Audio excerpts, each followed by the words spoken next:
नमस्कार. अशा लाईफस्टाईलमध्ये तुमचं अगदी मनापासून सर्वांचं स्वागत आहे. तर लवकरच रक्षाबंधन जवळ येत आहे आणि रक्षाबंधन स्पेशल बाहेरून मार्केटमधून महागडी मिठाई आणण्यापेक्षा आपण घरच्या घरी एकदम सोप्या पद्धतीने कमी वेळामध्ये कमी खर्चामध्ये मिठाई बनवणार आहोत. ही मिठाई बनवायला खूप सोपी आहे. अगदी मस्त दाणेदार रवाळ अशी ही मिठाई आपली तयार होणार आहे. व्हिडिओ पूर्ण बघा.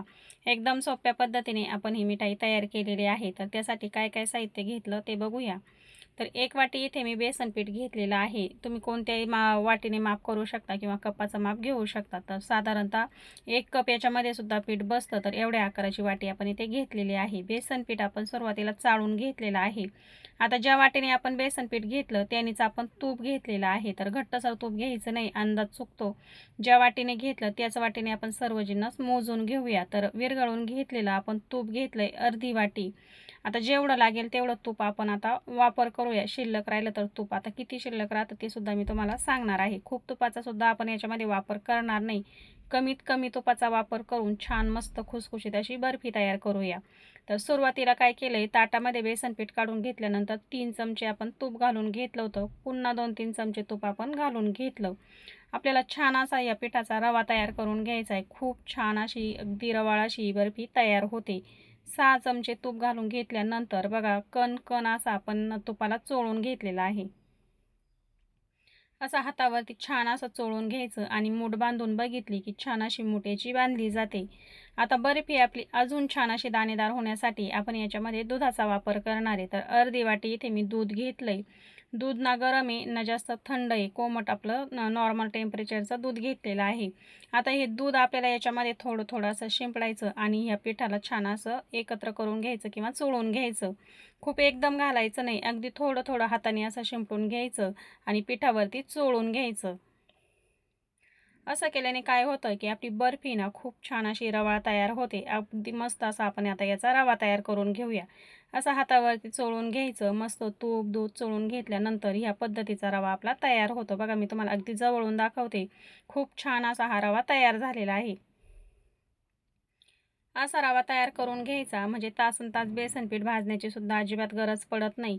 खूप सोप्या पद्धतीने ही बर्फी तयार होते. लवकर सेटसुद्धा होते आणि अगदी 20 मिनिटामध्ये आपण ही बर्फी तयार करू शकतो. तर बघा आता किती मस्त असा हा दाणेदार रवा तयार झालेला आहे. अशा पद्धतीचा रवा तयार करून घेतलाय. आता हा रवा आपल्याला एक चाळणीवरती काढून घ्यायचा आणि चाळणीने चाळून घ्यायचा आहे. आता याच्यामध्ये ज्या काही गुठळ्या असतील त्यासुद्धा आपल्याला हाताने चांगल्या अशा मोडून घ्यायच्या, चाळून घ्यायच्या आणि बघा तुम्ही ताटामध्ये एकसारखा रवा हा ताटामध्ये पडतो. अशा पद्धतीने आपल्याला हा रवा चाळून घ्यायचा आहे. तर संपूर्ण रवा आता इथे मी चाळून घेते म्हणजे याच्यामध्ये ज्या काही गुठळ्या असतील त्यासुद्धा आपल्याला चाळणीवरती मोडून घेता येतील. बघा रवा झालेला आहे. सगळा रवा आपण अशा पद्धतीने चाळून घेतलाय आणि अगदी जवळून बघा तुम्ही एकसारखा दाणेदार असा हा बारीक रवा आपला तयार झालेला आहे बघा. आता हा आपल्याला खूप तासनतास भाजण्याची सुद्धा गरज नाही. आता जेवढं दूध घेतलं होतं त्याच्यामधून अगदी 2-3 चमचे दूध शिल्लक राहिले. तर थोडं थोडं करत दूध घालायचं, एकदम सोबत घालायचं नाही. आता बनवून घेतलेला रवा आपल्याला भाजून घ्यायचा आहे. तर त्याच्यासाठी आपण पॅन ठेवून घेतलाय. त्याच्यामध्ये सगळा रवा काढून घेतला. आता याच्यामध्ये आपल्याला अजिबात तूप घालायचं नाही. हा रवा मंद गॅसवरती आपल्याला असा छान असा भाजून घ्यायचा आहे. करपू द्यायचा नाही. करपल्यानंतर बर्फीचा आपल्याला करपलेला वास येईल. खाताना ती बी चव लागेल त्याच्यासाठी गॅस कमी ठेवायचा आणि कमी गॅसवरती सतत असं मिक्स करत राहायचं आणि एक 5 ते 6 मिनिटामध्ये हा रवा छान असा भाजला जातो. जास्त जाळायचा नाही. खमंग असा वास सुटला की गॅस बंद करायचा.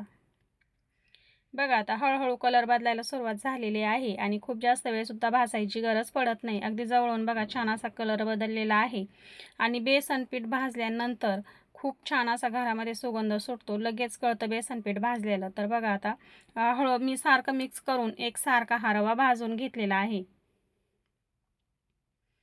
सारखा हलवत राहायचा. आता मी गॅस बंद केलेला आहे. पण पॅन खूप गरम असल्यामुळे आपल्याला हा असा हलवून घ्यायचा आहे. थोडासा पॅन आपला थंड झाला की मग हा आपण साईडला ठेवूया. तर बघा आता पॅन थंड झाल्यानंतर मी तोपर्यंत हलवत राहिले किंवा तुम्ही दुसऱ्या भांड्यामध्ये सुद्धा काढून घेऊ शकता. आता लगेचच आपण पाक तयार करून घेऊया. त्यासाठी कढई घेतली आणि ज्या वाटीने आपण बेसन पीठ घेतलं त्या वाटीने मी सपाट वाटी साखर घेतली. तुम्ही कमी अधिक करू शकता. आता त्याच वाटीने आपण अर्धी वाटी पाणी घेतलं. जेवढी साखर घेतली त्याच्या अर्ध पाणी घेतलेलं आहे. छान अशी साखर आपण मिक्स करून घेतल्यानंतर आता गॅस आपल्याला मध्यम ठेवायचा आहे आणि छान एकतारी पाक बनवून घ्यायचा. याच्यामध्ये चवीनुसार वेलची पूड घालून घ्यायची आणि पुन्हा एकदा एकत्र करून घ्यायचं। याच्यामध्ये मी थोडासा कलरसुद्धा घालणार आहे, रंग खूप छान येतो। कलर घातल्यानंतर एकत्र करून घेतलं आणि पाक आपल्याला सतत ढवळत राहायचा आहे आणि एकतारी पाक बनवून घ्यायचा। तर बघा आता जवळपास इथे 4-5 मिनिटं झाले, गॅस मी बंद केलाय आणि पाक कशा पद्धतीने बनवून घेतला ते तुम्हाला मी दाखवते। बघा असा हातावरती पाक घ्यायचा आणि तुम्ही बोटांच्या मध्ये बघू शकता छान अशी एक तार आपली इथे झालेली आहे। असा पाक आपल्याला बनवून घ्यायचा। आता पॅन घेतलेला आहे आपण लगेच गॅसवरती आणि याच्यामध्ये बनवून घेतलेला पाक लगेच घालून घ्यायचा।